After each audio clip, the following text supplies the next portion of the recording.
Hi, I'm Caroline Leavitt. I'm the co-founder of A Mighty Blaze, the book initiative that was begun right when the stupid pandemic began. It was meant to help independent bookstores who had to shutter their doors, to help authors who lost their tours, including me, and just to help readers be able to connect with the writers they love. I'm so excited today because we are talking to Dan Chaon about his amazing book Sleepwalk, which I love.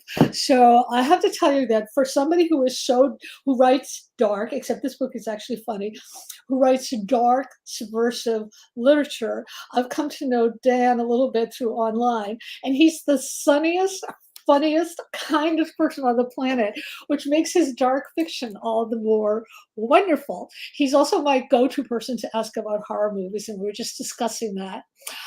He's the author of Fitting Ends, Among the Missing, Stay Awake, which the Washington Post called powerful and disturbing, and it is. You Remind Me of Me, which Elizabeth Kraken said it was compelling, beautiful, and strange, and it is. It's just amazing. A Way to Reply, stunning, said the New York Times, and Sleepwalk, which is racking up its own raves. Sleepwalk is a New York Times Book Review editor's choice. It's an indie next pick for June 2022.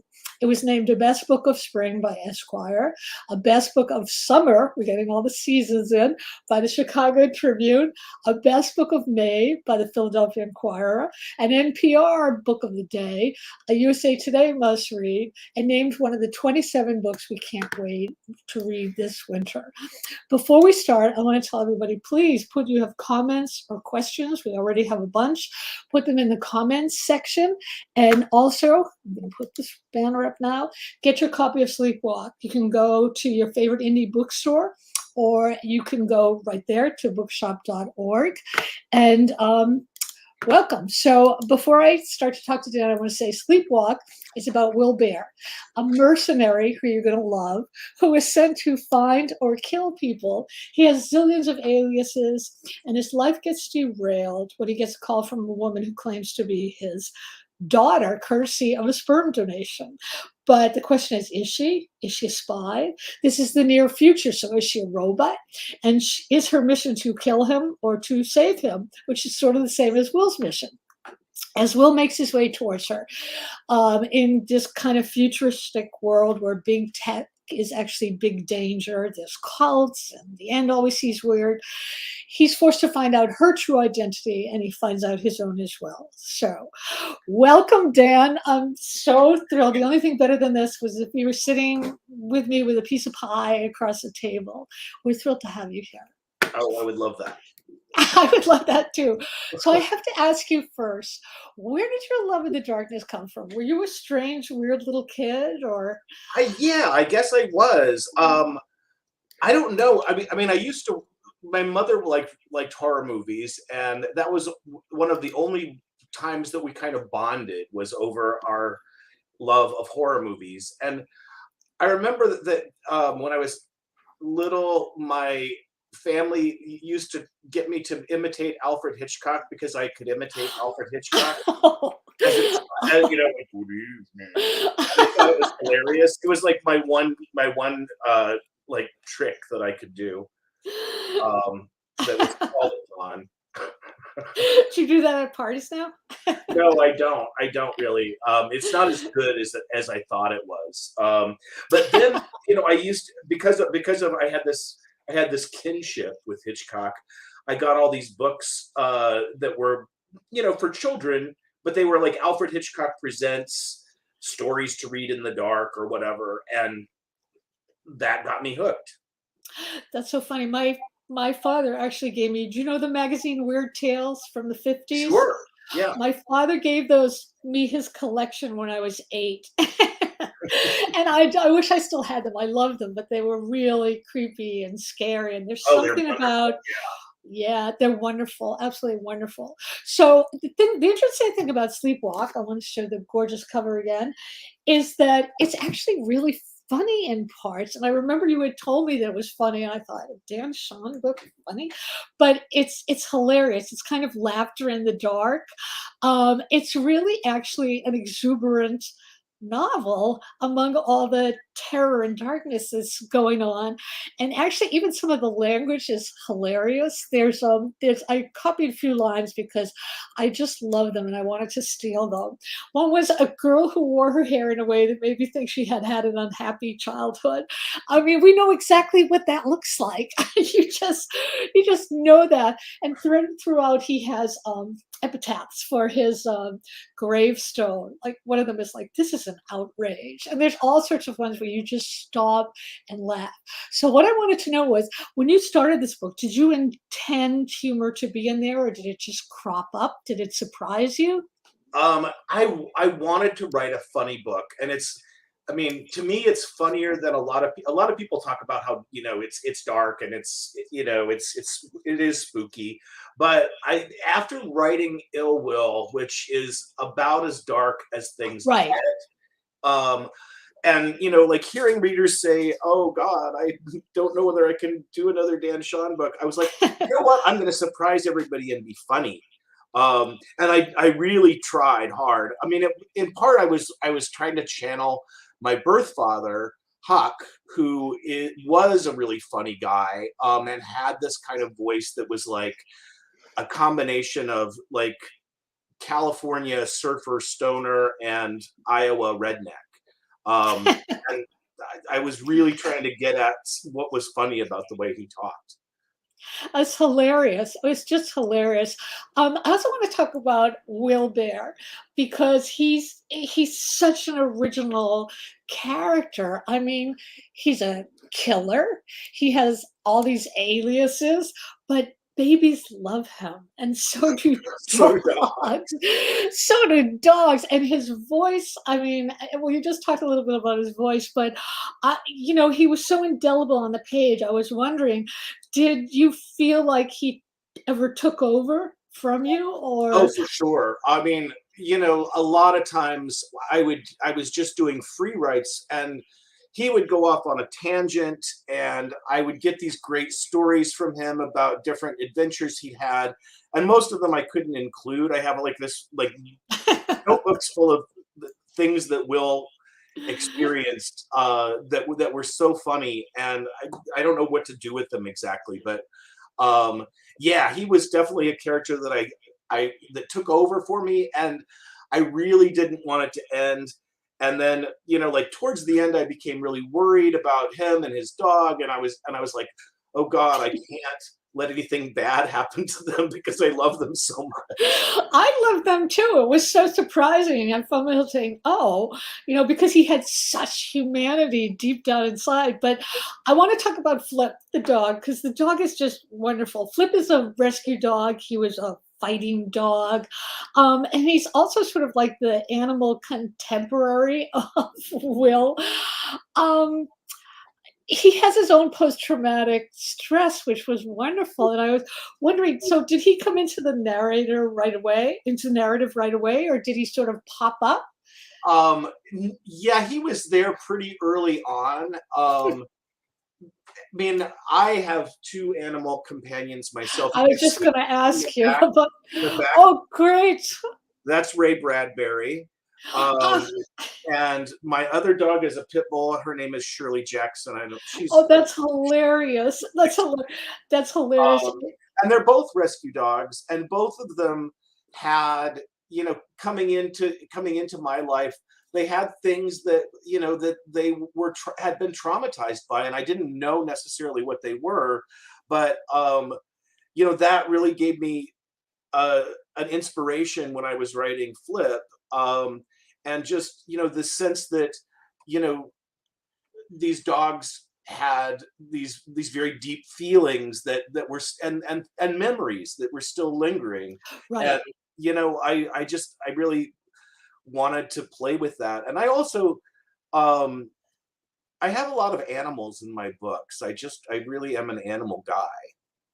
I'm suspicious of people who are not. I mean, you have to have some kind of other living creature to care for because I think it opens up your world, and also it just shows a depth to me. You mentioned the name of the dog, Ray Bradbury, which is one of the questions I was going to ask you later, but I'm going to ask you now. When you Okay. were 13, you discovered Ray Bradbury, and you actually had the chutzpah to write him a letter and send him some of your writing. Please tell that story, because it's a great one. Okay, well, this was in 7th grade, and my teacher, Mr. Christie, my English teacher, had us write a letter. It was just, an exercise. Write a letter to your favorite author. And the goody girls wrote to like Louisa May Alcott or something. Darn though. And so I wrote to Ray Bradbury, and then I went to the library, and in a book called an encyclopedia called Contemporary Authors, his address was right there. Oh my God.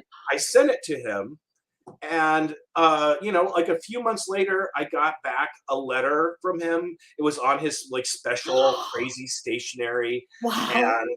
And he sent me a book of like his writings, thoughts, that was called I can't remember what it's called, but anyway. And then he responded to these stories that I was writing, which were more or less kind of Ray Bradbury fan fiction. But he gave me a lot of really good advice, and we continued to correspond all through high school. And then we kind of like had a little bit of a falling out, because he told me he didn't think I should go to college. He thought college was a waste of time, because he never went. He never went, so. And he thought, back in the 30s, I think you could really, or 40s, you could make a life as a short story writer, which is what he actually did, selling stories to like Glamour and Good Housekeeping and Saturday Evening Post. And, you'd get $3,000 for those stories. And back then that was, kind of the equivalent That's a of huge amount. $3,000. Yeah. So you sell 1 or 2 stories a year and you're set. Whereas, now I'm lucky to get 5 contributor copies. It's very, very different. Plus, colleges, I don't know what it was back then for Ray Bradbury, but now it's sort of college is like your last gasp before you have to be an adult. Well, it was also, I saw it as my way out, because I grew up in a really poor part of Nebraska. My family was working class. Nobody in my family had gone to college, and I didn't want to grow up. I didn't want to spend my adulthood in Sydney. I just wanted to go out and see the world and be in a different kind of place. And I saw going to college as the way to move into a different world, and especially because I went to Northwestern in Chicago. Oh, so was that a shock? Chicago was the first big city I was ever in. So was it a shock to you when you got there? Oh yeah, I was just a little sausage walking through the dog park.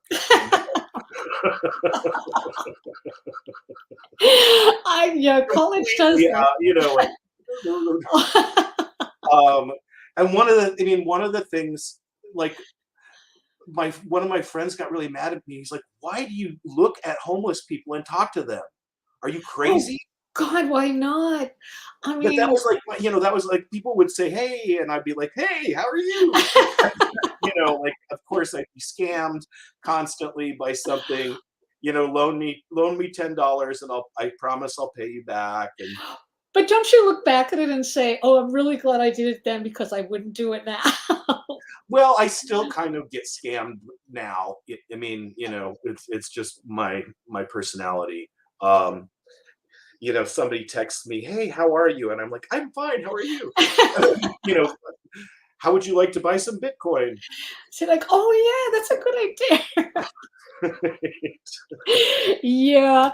So whoops, I just lost my headphones. I want to ask about, this is the first book that you wrote in first person and present tense, right? Right. Right. Right. What was that like? Why did you decide to do that? And did it feel like you were wearing the wrong clothes, or did you like it? Or no, it actually, it kind of appeared naturally. And because I tried other ways of approaching it, and part of it was I needed that first person to get at his voice, and I needed that present tense to kind of have the immediacy. And a lot of it came from free writing. I would just start with the words "I am," and I am walking down the, and that just, kind of has a cinematic Yeah. quality, and it helps me with free writing.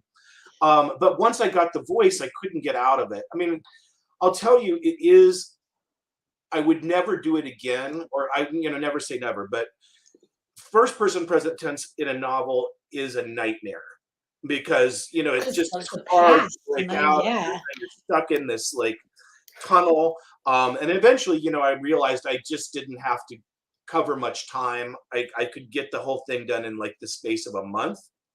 um, so that was helpful, because if I had to cover years in first person present tense, I don't know what. Oh, yeah, that's kind of like, then you get in like the time tunnel. That's like Right. too hard.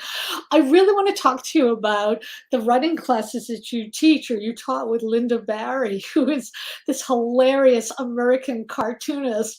And she also is a brilliant storyteller. How did that come about? And what is that class like? Well, we're not doing it anymore. Oh, I shucks, think that's the too bad. pandemic just kind of Oh, screwed right. thing up, and I feel like she is going out less. I'm going out less. And but originally, she came to Oberlin to teach in my comics class, and we just hit it off. And especially as fellow teachers, we had similar ideas and thoughts. And we ended up teaching quite a few sessions together, over a period of about 8 or 9 years. Um, I don't know whether it will ever happen again, but it was really great and inspirational to me. What's subconscious free writing? Um, it's just having some kind of like anchor. It might be something as simple as a word or phrase, um, that has something evocative, something that has a little trouble in it, and then um, just trying to create a scene out of that phrase. So let's say I gave you here's one of my favorites. Um, uh, my father's friend. Okay. Oh, that's great. And there's not even a verb there. I was thinking you were going to say something like he ran, but my father's No. friend is like kind of So I mean, murky. if you close your eyes, does a scene appear to you? Yes, exactly. That's really interesting. And then so then you just sort of like you build the, the setting, for the scene. Then you go in, and you can make stuff up. It doesn't have to be autobiographical, but having maybe a little bit of an autobiographical core. Um, and let's say that you are in the car, and your father's friend is driving you somewhere, and he's trying to have a conversation with you. I mean, already you can sort of feel the story coming Right, on. right. Absolutely. That's interesting. And do you do that with every scene or do you do I that don't do before that you with get every scene, but I do it. I sort of do it when I'm mapping out the territory of my character's life. I do it when I'm trying to map out sort of side events. A lot of times, I usually have some kind of idea of like what the guideposts are for a novel, but I don't have a lot of idea about what's going to happen in sort of like individual pieces. So Mhm. like, there's a scene that takes place in Daniel Boone National Forest, where he comes across uh two kind of um bad cops or bad security guards, and that just kind of came out of a free write. That's incredible. That sort of fits into our audience question. What surprised you in the process of writing this novel? I would also want to add, like, where did the plot veer away from where you thought it was going to go to? um I guess what surprised me most was how sentimental I was about Will's desire to meet this young woman, who he Cammy. really, I mean, in terms of family dynamic, sperm donation is probably the most tenuous of connections. But just like the way that as it was going on, he started to romanticize and become Right. really corny about it. That surprised me. And um, Cammy herself surprised me all the way through. I did not know until the very end whether she was a good guy or a bad guy. And I won't say whether she is or not, but I didn't know. Why did you have Cam? Oh, Jesus, I keep catching on my earring. Why did you have Cammy not be seen? We learn about her on these burner phones, which is Right, really interesting. And I thought, oh, this is a really interesting because it sort of it ramps up a lot of suspense about is she right. Well, real? Is that's she not that real? was the thing is it, it drove me crazy because there's so many things that are stuck in like phone conversations, and that is hard. And you know, at a certain point I was like, this can never work because it just is so uncinematic. So I had to do that. Those were probably the hardest sections for me, were those sections that were primarily on the phone. And I know like a lot of people just like basically live on a phone, but in terms of like creating Community, creating yeah, scene. So luckily he was driving, so there was always something to talk about on either side, and in front of him. So, but it seemed necessary because like I had to keep her completely mysterious for the book to work. I mean, if he had seen her, if he knew. right. Yeah, she was a great character. I want to talk a little bit more about because you said you were a Oh, big softie. I have to say one of the things that actually inspired me was that Spike Jones movie.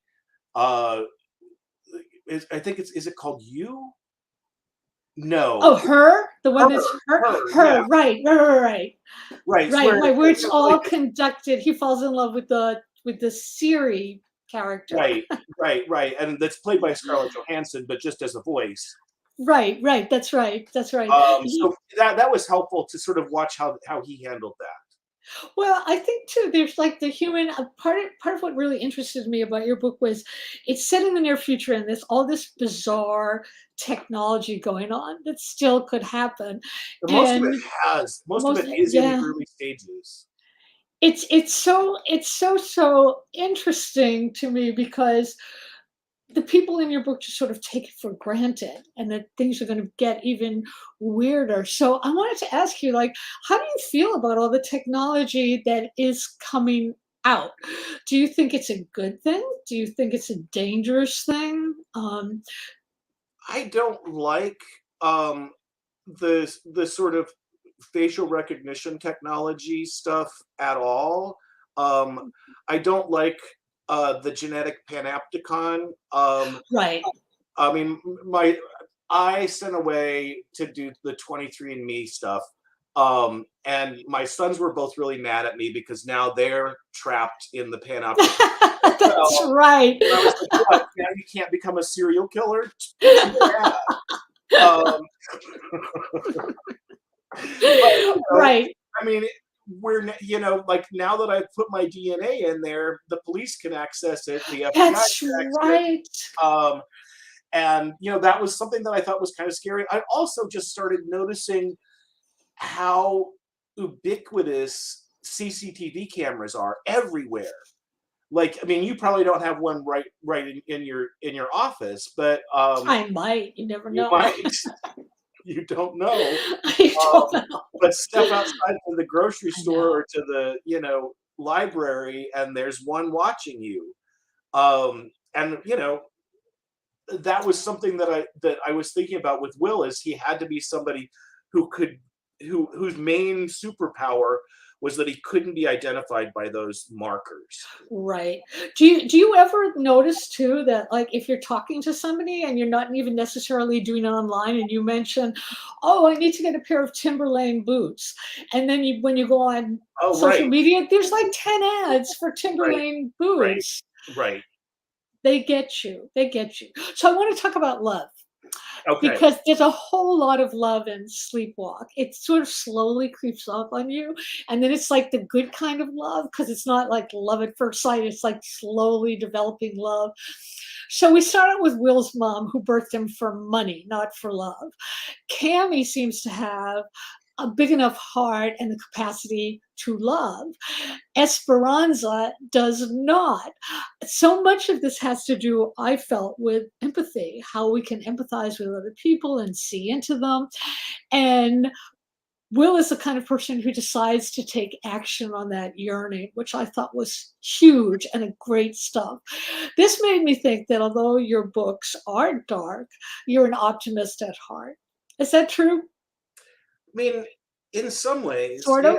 I mean, I mean, one of the things I really wanted to write about and to try to understand a little bit was, when I decided I was adopted as a Right. I know. child, and so when I decided to search for my birth family, I mean, I got a lot of pushback from people who I knew, and who were friends who were like, "What are these people to you? Why do you care?" And it was so hard to explain that there was this gap in my life, and a gap of just not knowing where you came from, not you know looking at strangers and thinking, am I related to them? Right. And this sense of unwholeness, that, I mean, I think had this enormous impact on my life and on the way that I thought about the world. And also, when I did meet them, there was this incredible, I don't even know what I mean, a dopamine rush, but it, like an incredible amount of emotion that came out of that. It wasn't just, hi, can I have my medical information, please? um, and I wanted to try to explore that and write about that, and try to make sense of it in some ways. And I guess that's what happens with Will, is this sense, this kind of unexplainable yearning for kinship. I also wanted to ask you about LSD micro dosing. I've been, which Will does, and also Eilert Waldman wrote a great book about how it really cured her depression until the Right. FBI showed up at her door. There's also a wonderful book, I forget his name, he wrote it called Change Your Mind, about psychedelics and the mind and how we view reality. Does that scare you, or is that something that attracts you Well, personally? I was a. I'll be honest. I was a druggy college student. Like, We all were. I, um, and there were a lot. I mean, and psychedelics were a particular favorite of mine. Whether it was magic mushrooms or acid or whatever. And so it would, I mean, I think all of my characters and all my novels have drug issues, and sometimes it's bad and sometimes it's not so bad. um Unfortunately, I don't think it's that easy to acquire LSD anymore. No, it um isn't. It isn't. They're watching. so it probably, I mean, and I'm old, I'm 58. I don't probably have the fortitude that Will Bear has. Right. um I mean, he is on something through the whole novel. I know. Like, from morning to night, he's on something. And so, I mean, to me, that was kind of funny. To other people, it's kind of horrifying. Um, I know but it's yeah, funny. I mean, I'm not. I mean, I just don't have the stamina. Yeah, yeah. I actually asked my therapist if we could try psilocybin, and she said, "For you, no." So that was that. I want to talk about corporate power and parental love in the novel. I found that really struck a chord with me because my one job in a corporation, they were so big on saying, we're a family and the corporation is a family. And as a family, you have to go to all the corporate picnics and all the other horrors. And it will affect your paycheck. Um, but this yearning for kinship seems to flow through Sleepwalk. And of course, Bear takes action on that yearning. And I was wondering, like, do you think, plus in the government where they say, well, corporations are people. Right.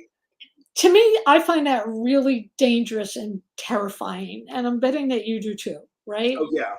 Well, I mean, Will is actually a ward of this corporation, Value Standard. Right. That's right. That's right. He's He's a sort of ward. I mean, it's essentially he's an indentured servant or under guardianship. I got really freaked out about some of the stuff about guardianship and how that has changed. There, Yeah. you saw that movie with Rosamund Pike and Yes. Peter Dinklage. Yes. That's so scary.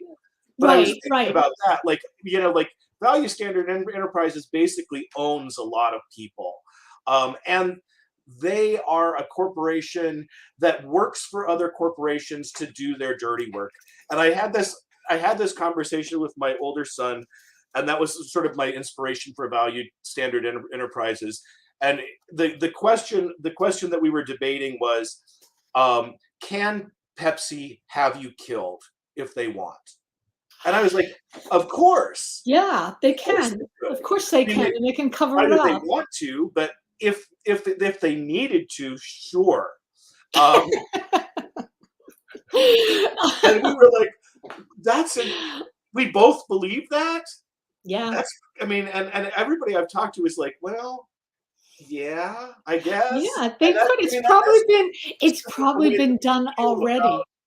about our relationship to these corporate entities, which is that they have this power beyond law, and They we do. kind of just accept that that's true. I know, it's terrifying. You have another question. Do you What think I'll be writing sued by advice Pepsi for saying that? what writing advice would you give to your younger self?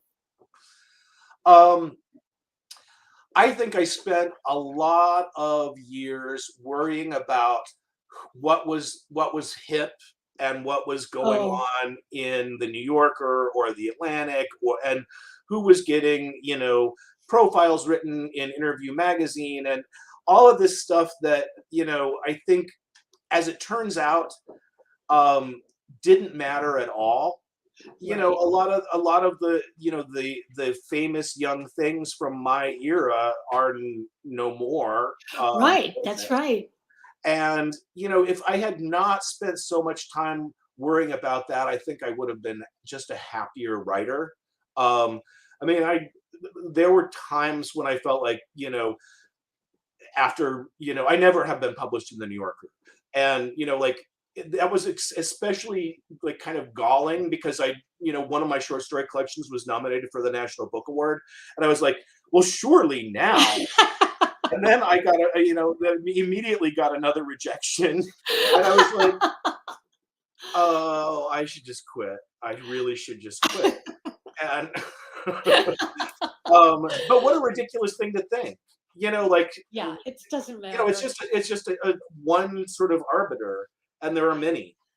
There are many, and also all you have to do is walk in a bookstore and see like buried in a nook and cranny. There'll be some wonderful, amazing books that you've never heard of, and then on the front desk there'll be a book that everybody's touting as the it book that you can't get past the first page. It's just Right, it sort right. of gets created. It's like book publishing is kind of like a corporate entity now too in a lot of Right. ways I mean, too. I think one of the other things for me was like, I mean, Ray Bradbury was right about one thing, and that was when I went to college.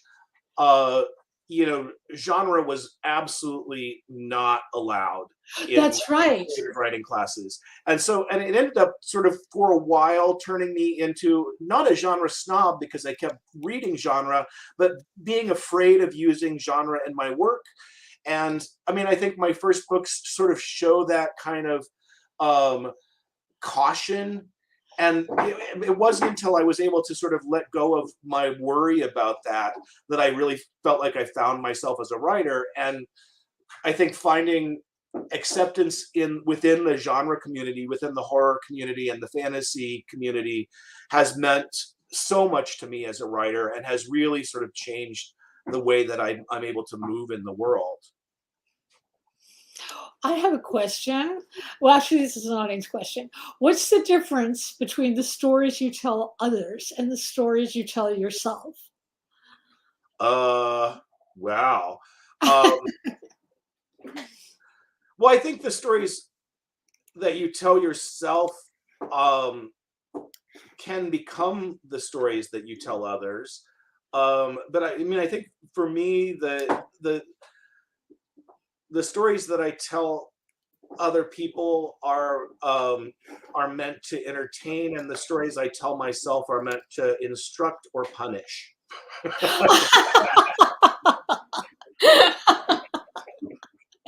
That's hilarious.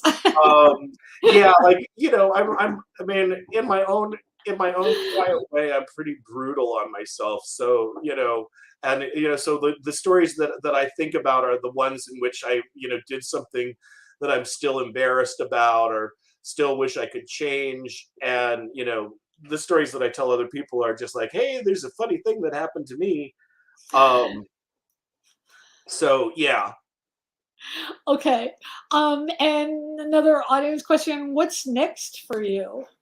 Okay, so I'm working on a new novel that takes place in 1915. Um, Wow.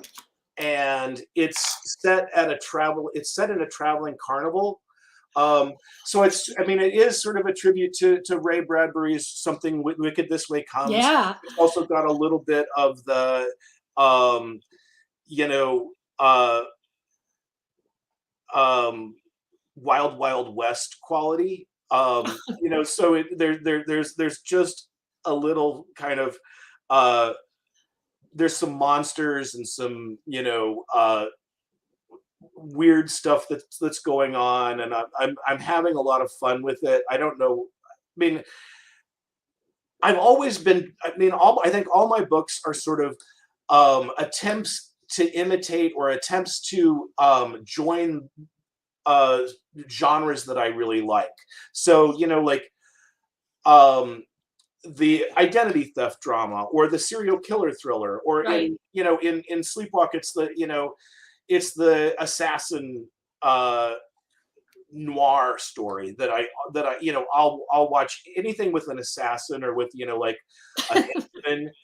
Um, I love I love those, and now I want to do a circus one, and particularly like something that's set in the past that has like kind of a like dark fantasy gothy quality Yeah. to it. And I'm really loving it, really loving creating characters, and there's actually sort of a strange little connection to Sleepwalk in that um, one of the main characters is Will Bear's father, Oh, Harlan is Jenkins. Will going to be in this book? No, Will was Oh not no, born. because it's earlier. It's earlier. Yeah, Right, it's 1915, and his father was dead by the time he was born. right, So right. That's right. Wow, uh, that's so great. Have you visited? I guess you can't now because of the pandemic. Amusement parks are pretty much closed, or yeah, else and they're full of COVID. I'm mostly looking at looking at historical stuff. So I'm looking for not contemporary carnivals, but the old time traveling carnivals that went from like small town to small town on a train, and they may have had one elephant and one gorilla and a Ferris Right. wheel and lots of games and a fortune teller booth and that kind of thing. So it's a small traveling carnival. These two kids get adopted by the carnival owner, and you know, spooky I things. love it. Did you ever see HBO's series Carnival? I did, and I really liked it. I felt like I didn't want the religious component that got very heavy in it. Yeah, it fell off the rails towards the end, but the beginning, like, But was yeah, the beginning definitely, and Nightmare Alley Nightmare Alley is is a fabulous. huge. I mean, Both I went back and read that book, which is available from New York Review of Books Classics, and the book is great. It's sort of this old-fashioned, like modernist type novel with all these, all these kind of tricks in it, and it's really beautifully written, and it's definitely worth checking out. I can't remember the guy's name right now, but it's easy to look up. yeah, I love that film. Oh, you've got a bunch more questions. Okay, so Darlene asks, what do you recommend besides Sleepwalk? What should be the next book that people read of yours? I guess I I like them. I mean, I like them all. It's hard to choose a baby, but I think maybe Await Your Reply is the easiest entry to my work because it's maybe the most commercial of the books, and Ill Will is probably closest to my heart because it's the most nihilistic and it's the scariest. So it kind of depends on your taste, but I would say either Await Your Reply or Ill Will, and then the short story collection Among the Missing, I still have a great Right. fondness for. Right, right. Yeah, they're all wonderful. They're all wonderful. And as all of you can see on the bottom, that's the bookshop.org you can go to, or walk to your favorite indie bookstore and grab any of Dan's books are fabulous. Okay, so I always ask this last question because I'm an obsessive person. What's obsessing you now and why, beside your new book? God, we're friends on Twitter. The politics. Oh yeah, I mean, Roe v. awful. Wade is. I mean, Yeah, every day I think about it, and every yeah. day I think, what can I do? How can I change things? It's I'm giving money to campaigns, especially in Ohio. Um, Tim Ryan is running against JD Vance. I'm sorry if you like JD Vance, but I actually not sorry. And I just I really want him to win, and I really am trying to support like um, women's choice related causes. Right, right. So that's definitely obsessing me. Also, I've since yesterday I've become obsessed with your oyster mushrooms. Oh, aren't they great? Aren't they They're so incredible? beautiful. I mean, I saw them we have a farmer's market here, and she said, "Oh, you can grow your own." And I said, "Yeah, I've never grown anything. Plants die as soon as they see me." So I did the thing in the box, and every day they grow 6 inches. And do they die really fast or? no, they don't. They're supposed to be fully mushroomy in 4 more days, and then you're supposed to pick them. But the thing is, I've given them all names. I'm not going to eat them. I love them. And the mushroom people said, well, you can pick them and then more will come up, less and less, or you can throw them in the ground, but you have to throw them in the ground with like mushroom food, whatever that is. But they're so They're so interplanetary looking. otherworldly, Yeah, really amazing. it's I amazing. I just love looking at pictures of the natural world, and I know. that's something that actually really inspires me Yeah, as a writer too. yeah, So because it's bizarre. I may actually steal your oyster mushrooms for my just because they're so pretty.